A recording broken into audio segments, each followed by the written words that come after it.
Irmão, vamos ler uma palavra, está no livro de Mateus, no capítulo 24, alguns versículos, o capítulo 24 de Mateus, que nos orienta sobre algumas coisas de suma importância para a nossa vida, principalmente para os precedentes da vida de Cristo.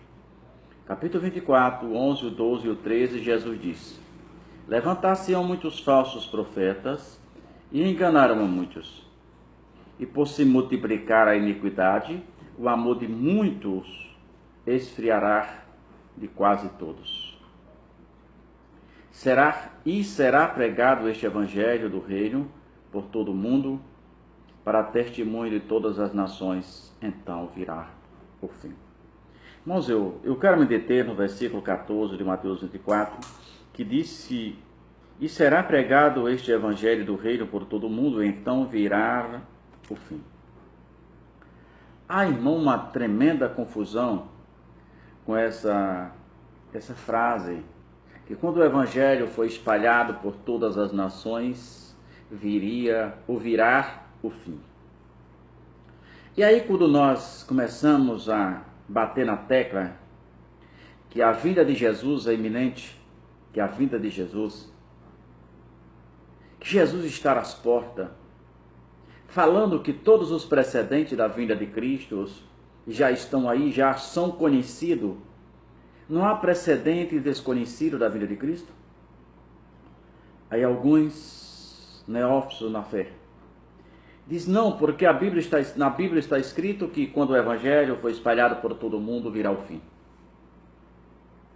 E, portanto, há quase 30 nações que o evangelho não conseguiu chegar até ela diretamente. Então, não pode ser agora o fim. Só que há um detalhe que eu preciso compreender. O fim, Jesus disse que viria o fim. A pregação do evangelho que vai percorrer todos os campos e valadas até o fim. Mas não é na nossa época. Não há nada que atrele a vinda de Cristo, a não ser os precedentes. Quem são os precedentes? Jesus disse que era fome, peste, guerra, terremoto em vários lugares. Nação contra nação, reino contra reino, pai contra filho, filho contra pai. E é o que tudo isso... Todos os chamados precedentes, que são aquelas coisas que viriam antes da vinda de Cristo, todas elas já aconteceram. Mas não está dizendo aqui que o evangelho, quando o evangelho for espalhado por todo mundo, virá o fim? Irmãos, no período da grande tribulação, nós temos conhecidos, biblicamente, pregando o evangelho, nesse período, podemos afirmar com todas as letras, porque a Bíblia ela é enfática, ela é categórica. Nós temos 144.002 pessoas, 144.002 mais 2 pessoas que pregam o evangelho nesse tempo. A Bíblia diz que Deus pegou dos judeus 12 de cada tribo, formando 144.000 homens. Não foi judeus comuns, foi judeus separados, foi judeus que nunca tiveram relações sexuais, foi judeus que nunca se contaminaram. A Bíblia diz que é assim que a Bíblia diz. 144.000. Além das 2 testemunhas que serão mortas nas praças de Jerusalém. Esses sim, são esses que levarão o evangelho do reino até os confins da terra. Depois vem o fim. O fim ainda é no milênio. Depois de 1000 anos é que vem o fim. Então, prepara-te para encontrar com o Senhor. Escapa com a tua vida hoje. Não olhe porque o evangelho precisa chegar em tal país, precisa chegar na Malásia, precisa chegar não sei aonde. Não, nada disso. Isso daí não há nenhuma conotação. Esse versículo 14, deixa eu ver se é o 14 mesmo. É o versículo 14. de Mateus 24 não tem nenhuma conotação com a vinda invisível de Cristo. Isso tinha conotação com o fim que vem depois do milênio. Ele diz, e será pregado este evangelho do reino por todo o mundo, para testemunho de todas as nações. Então virá o fim. Isso aqui é o fim. A vinda de Cristo não é o fim. Então, irmão, vamos tomar cuidado com a nossa vida espiritual hoje, porque o contrário do que se pensa aqui, que falta pregar, falta isso, aquilo outro, não tem nada a ver uma coisa com a outra. Jesus é bem categórico, Jesus é bem enfático, quando ele diz, vigiai porque não sabeis o dia nem a hora. Jesus, em nenhum momento, ele associou, ou atrelou, a sua vinda ao fim do mundo. Não, não. Pelo contrário, ele disse, o fim está próximo. Vigiai e orai, porque não sabeis o dia nem a hora que há de vir o Filho do Homem. Foi isso que Jesus disse. Então, tanta gente confundindo tantas coisas. Porque ele fala, Jesus fala que o amor de muitos esfria. O amor de muitos esfriará. Por se multiplicar a iniquidade, o amor de muitos esfriará. Isso aí são precedentes à vida de Cristo. Quantas pessoas começaram tão bem a sua carreira no Evangelho, mas hoje já não são mais as mesmas. Pessoas que acreditavam no princípio de todas as coisas, que isso era pecado, hoje já não acredita mais. Quando um pastor que eu amo muito, apesar dele nem saber disso,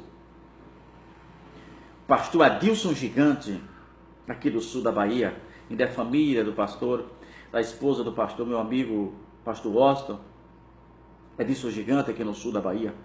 Quando ele fez aquele hino que falava da televisão, alguns anos atrás as pessoas começaram a dizer que era loucura, que besteira a televisão, e hoje já se viu.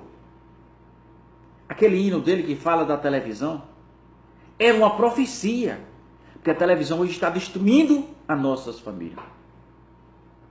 A televisão está destruindo. O papel da televisão hoje não é informar, é destruir a estrutura base de uma sociedade, a coluna principal de uma sociedade, a família. Este é o papel hoje da nossa televisão, da mídia televisiva. Este é o papel.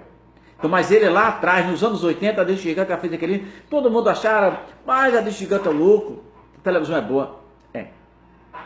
Ela tem seus mecanismos, mas o maior papel da televisão hoje é a destruição, principalmente a TV Globo, é a destruição da família.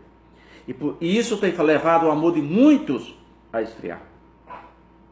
Versículo 3, Jesus diz, observe o 12, e por se multiplicar a iniquidade, o amor de muito esfriará, e de quase todos. Foi a televisão que diz para a menina que você tem um corpo bonito, não é para mostrar apenas para teu marido, não. Você tira a roupa, você expõe, vai para o Facebook, bota lá que você tem um corpinho bonito todo em cima. Muitos outros homens vão passar a desejá-la. Isso é bonito? Isso é bom para ela? Até é. Ela passa a ser cobiçada, que coisa boa. Mas já morreu espiritualmente. Está dentro da igreja, mas Cristo não está dentro dela. Porque esfriou o amor e o diabo encontrou lugar. Porque o versículo 13 diz, aquele, porém, que permanecer até o fim será salvo. Quando Jesus disse o permanecer até o fim, permanecer é o estado que já é. Parece eu não sei nem como explicar isso, mas permanecer é o estado que... O que é permanecer? Um dia você aceitou a Cristo, por isso que eu quero mostrar a diferença. Graças a Deus caiu, mas na nossa região aqui, havia um falso ensinamento, dizia que uma vez salvo, salvo para sempre, e era uma mentira do cão. Era não? É. Jesus disse, observe, permanecer é um estado do que já é.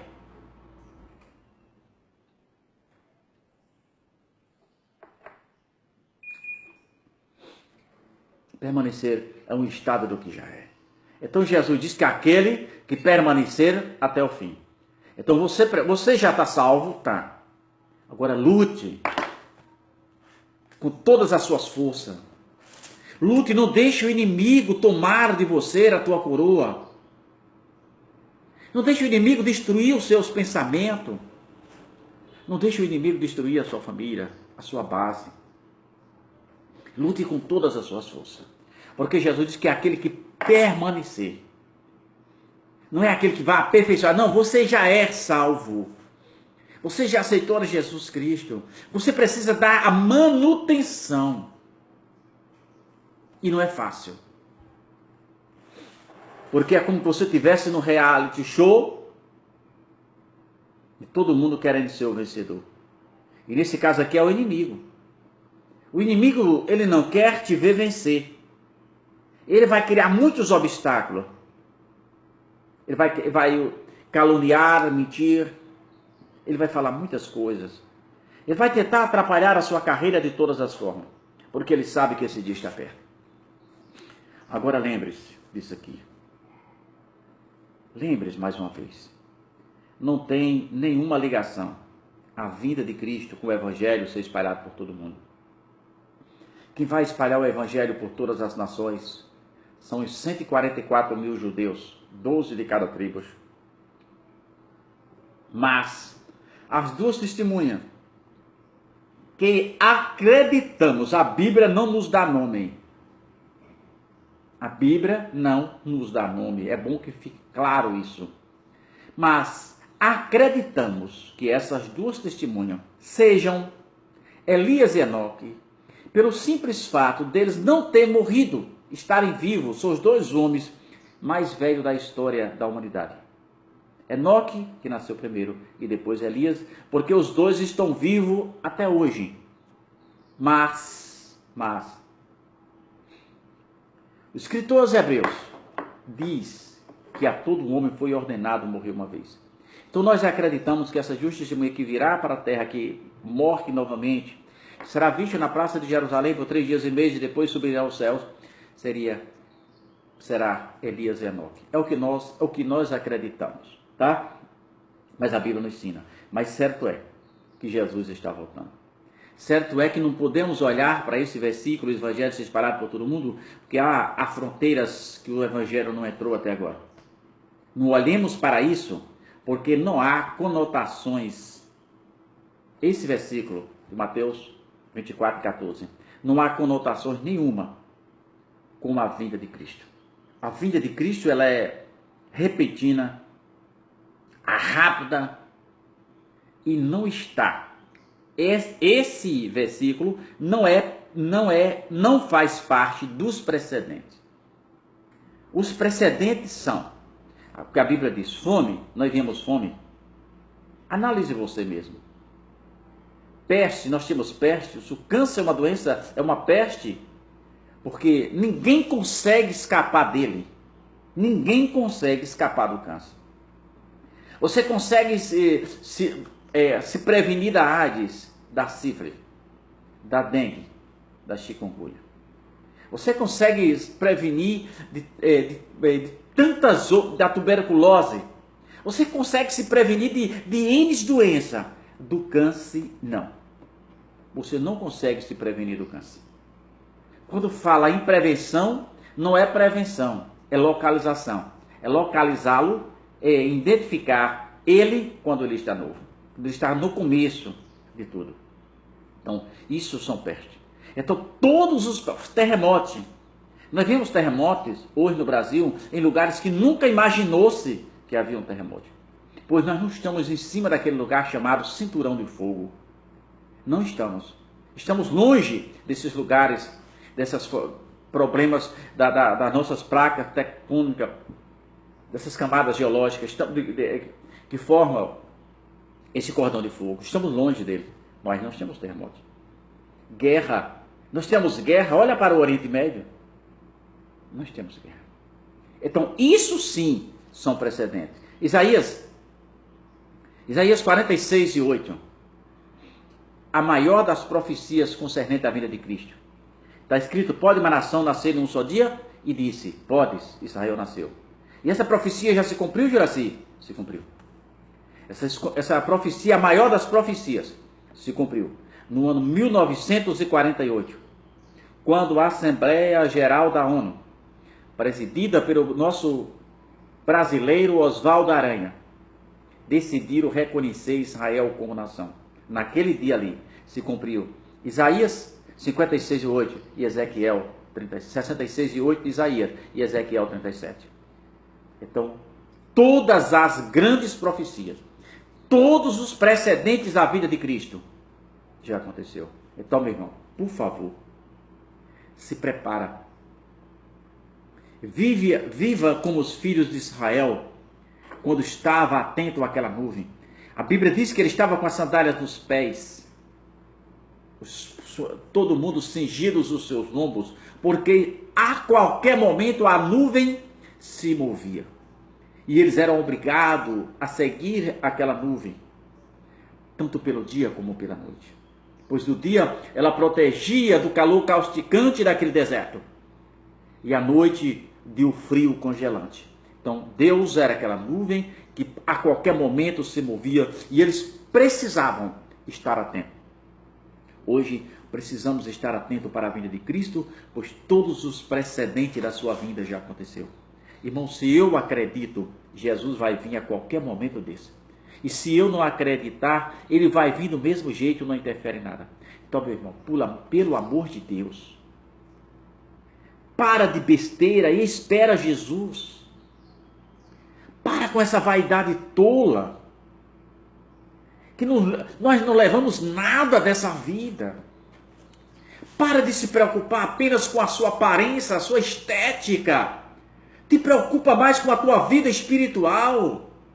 Mas para de preocupar, não, mas eu preciso fazer parte de um grupo seleto de pessoas da alta ou da média ou alta sociedade. Não, irmão.